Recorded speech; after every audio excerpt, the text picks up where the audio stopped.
তুমি কি উচ্চ মাধ্যমিক পাস এবং তোমার লক্ষ্য কি একটি সরকারি চাকরি? তাহলে আজকের ভিডিওটা তোমার জন্য। শুধুমাত্র রাজ্য সরকার নয়, উচ্চ মাধ্যমিক পাশে তুমি পেতে পারো কেন্দ্রীয় সরকারি চাকরি। সমস্ত বিষয়টা আলোচনা করব। তাহলে চলো শুরু করা যাক। Hello student, welcome to BSSCI competitive YouTube channel. এই চ্যানেলে তোমাদের অনেক অনেক স্বাগত।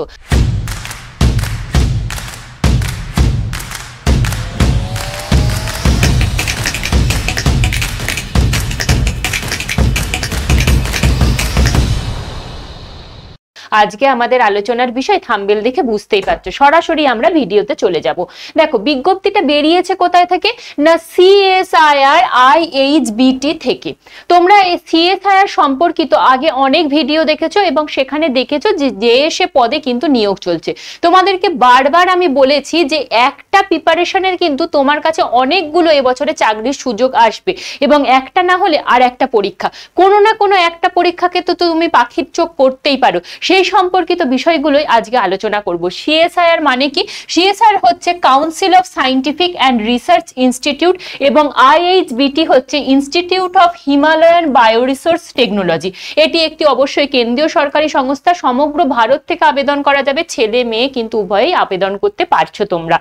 এবং এর পরবর্তীতে আমরা দেখে নেব এই চাকরির জন্য গুরুত্বপূর্ণ তারিখ কি থাকছে, অর্থাৎ কবে থেকে আবেদন শুরু হচ্ছে, কতদিন পর্যন্ত চলবে, এই সমস্ত বিষয়গুলো। দেখো, আবেদন শুরু হয়েছে কিন্তু 1-3-2025 থেকে এবং আবেদন শেষের তারিখ 28-3-2025, অবশ্যই অনলাইন মোড। এরপর অনলাইন মোডে আবেদন করার পর তোমাদের হার্ড কপিটা কিন্তু একটি নির্দিষ্ট ঠিকানায় পাঠাতে হবে। সেই পাঠানোর তারিখ হচ্ছে 11-4-2025, অর্থাৎ তোমাকে 28-3-2025 মধ্যে কিন্তু অনলাইনে আবেদন সেরে ফেলতে হবে এবং অনলাইনে আবেদন করার পর হার্ড কপি তোমাকে নির্দিষ্ট ঠিকানায় পাঠিয়ে দিতে হবে 11-4-2025 মধ্যে। কোথায় পাঠাতে হবে সমস্ত বিষয়টা কিন্তু আলোচনা করব, তার জন্য পুরো ভিডিওটা কিন্তু দেখতে হবে। এরপর আমরা দেখে নেব যে বয়স সীমা কি থাকছে। দেখো, 18 থেকে 28 থাকছে ইউআরদের জন্য বয়স সীমা এবং সরকারি নিয়ম অনুযায়ী ওবিসি, SC, STরা যেমন বয়সের ছাড় পায় এক্ষেত্রেও ঠিক তাই, অর্থাৎ ওবিসিরা 3 বছরের ছাড় দিয়ে 18 থেকে 31 এবং SC, STরা 18 থেকে 33 বছর বয়স পর্যন্ত আবেদন করতে পারছে। এই চাকরির জন্য বেতন কাঠামোটা ঠিক কি থাকছে? বেতন কাঠামো অবশ্যই লেভেল 2 অনুযায়ী থাকবে, অর্থাৎ প্রতি মাসে কিন্তু 36,000 টাকা বেতন পেয়ে যাবে এবং তুমি চাকরিতে জয়েন করার সাথে সাথে কিন্তু 8th পে লেভেল কমিশন কিন্তু বসে যাবে। সেখানে কিন্তু তোমার এই 36,000টা প্রায় 50,000 হয়ে যাবে। তো এই চাকরিটা কিন্তু তোমার জন্য একটা পাখির চোখ হতেই হবে। এবার দেখে নেব ঠিক কোন কোন পদে নিয়োগ হবে। দেখো, আগের যে ভিডিওগুলোতে আমরা দেখেছি JS এর বিভিন্ন পদ, এক্ষেত্রেও কিন্তু ঠিক তাই। JS এরই জেনারেল পদ, ফাইন্যান্স অ্যান্ড অ্যাকাউন্টসের পদ এবং স্টোর অ্যান্ড পারচেস, অর্থাৎ 3টে পদে নিয়োগ হচ্ছে এবং যোগ্যতা কিন্তু উচ্চ মাধ্যমিক। উচ্চ মাধ্যমিকের সাথে আর কি লাগবে সেই বিষয়টাও কিন্তু আলোচনা করব। এরপর আমরা দেখে নেব যে পদ অনুযায়ী শূন্য পদ ঠিক কি থাকছে।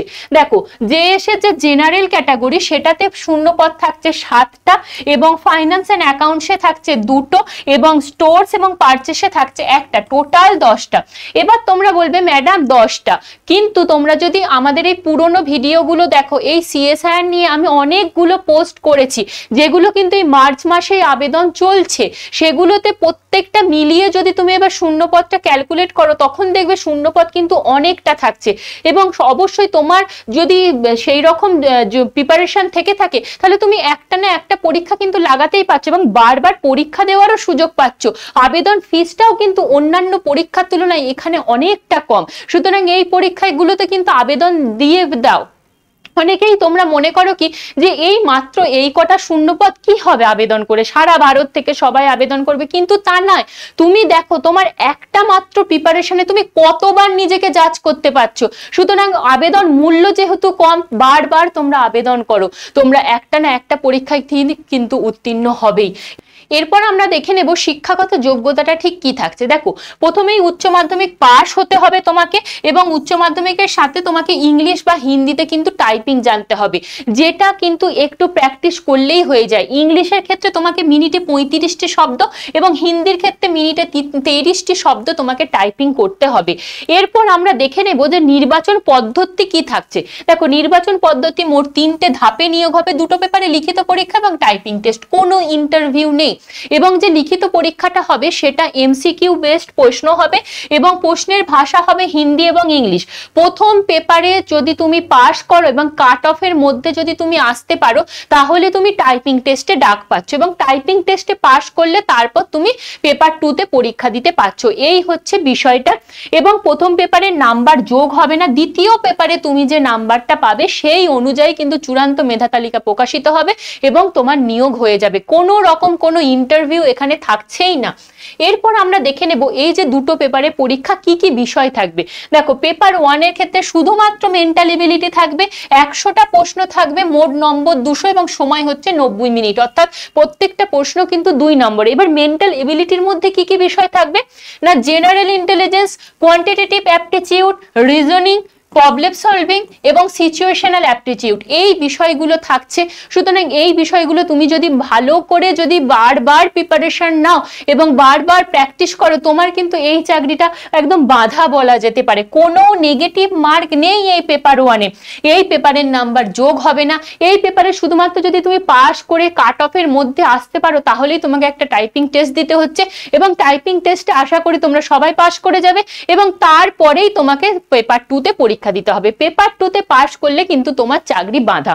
এরপর আমরা দেখে নেব যে পেপার 2 তে কি কি বিষয় থাকছে। দেখো পেপার 2 তে জেনারেল অ্যাওয়ারনেস থাকছে আর ইংলিশ থাকছে।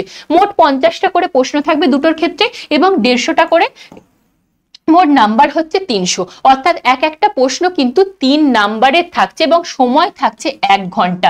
এই পেপারে কিন্তু নেগেটিভ মার্কিং আছে, অর্থাৎ 3 নাম্বারের প্রশ্ন, একটা প্রশ্ন যদি তুমি ভুল করো তাহলে 1 নম্বর তোমার কাটা হবে এবং এই সেকেন্ড পেপারটার উপর নাম্বারের ভিত্তিতেই তোমার চূড়ান্ত মেধা তালিকা প্রকাশিত হয়ে তোমার নিয়োগ কিন্তু হয়ে যাবে।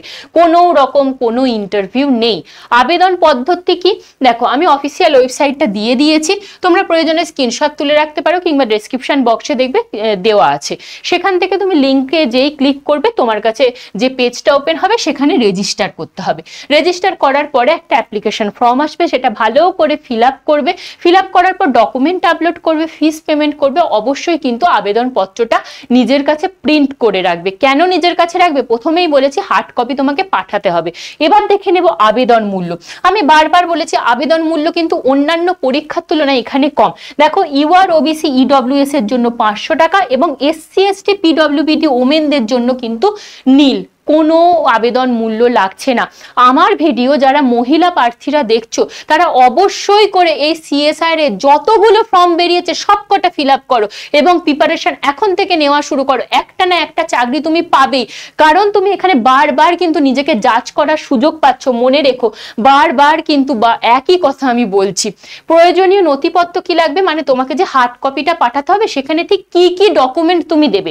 দেখো প্রথমেই তো পূরণ করা আবেদনপত্র, অর্থাৎ অনলাইনে যখন ফর্মটা ফিল আপ করবে তার যে প্রিন্ট আউটটা আসবে সেই প্রিন্ট আউটটা, তার সাথে তুমি যে আবেদন মূল্য জমা করলে তার রসিদটা, বয়সের প্রমাণপত্র হিসাবে তুমি মাধ্যমিকের অ্যাডমিট দেবে, শিক্ষাগত যোগ্যতার প্রমাণপত্র, উচ্চ মাধ্যমিকের রেজাল্ট সার্টিফিকেট দুটোই, কাস্ট সার্টিফিকেট, সচিত্র পরিচয়পত্র অর্থাৎ একটা আধার কার্ড বা ভোটার কার্ড বা প্যান কার্ড বা ড্রাইভিং লাইসেন্স যে কোনো একটি পরিচয়পত্র এবং অবশ্যই করে 2 কপি ছবি তুমি দিয়ে দেবে। এই হচ্ছে প্রয়োজনীয় নথিপত্র। এবার কোন ঠিকানায় পাঠাবে, দেখো আমি এখানে ঠিকানাটা লিখে দিয়েছি, প্রয়োজনে তোমরা স্ক্রিনশট তুলে রাখো। এই ঠিকানায় কিন্তু তোমরা পোস্ট করে দেবে, তাহলেই তোমাদের আবেদন প্রক্রিয়া সম্পূর্ণ হয়ে যাচ্ছে। আশা করছি সমস্ত বিষয়টা আলোচনা করলাম। এরপরেও কারোর যদি কোনো ডাউট থেকে থাকে অবশ্যই কমেন্ট বক্সে জানাও এবং বারবার বলবো আবেদন করে দাও, কারণ এই জেএস এর তোমরা ভিডিও স্ক্রল করলে দেখতে পাবে অনেকগুলো ভিডিও আমি এই সংক্রান্ত আলোচনা করেছি। আমাদের মার্চ মাসের যে 10টা চাকরির ভিডিওটা রয়েছে সেখানেও তুমি দেখবে, সেখানেও কিন্তু আমি সিএসআর এর অনেকগুলো বিজ্ঞপ্তির কিন্তু আলোচনা করেছি এবং সমস্তটাই কিন্তু একই প্রিপারেশন, একই পদের জন্য পরীক্ষা। তুমি বারবার নিজেকে যাচ করার সুযোগ পাচ্ছ। এই চাকরির সুযোগ কিন্তু মিস করো না, এই রকম সুযোগ বারবার আসে না। 2025 এসেছে, 2025 গুরুত্বপূর্ণ বছর। প্রিপারেশন বজায় রাখো, সবাই খুব ভালো করে প্রিপারেশন নাও, একটা চাকরি তোমার হোক এই শুভকামনাই করি। সবাই খুব ভালো থেকো, থ্যাংক ইউ।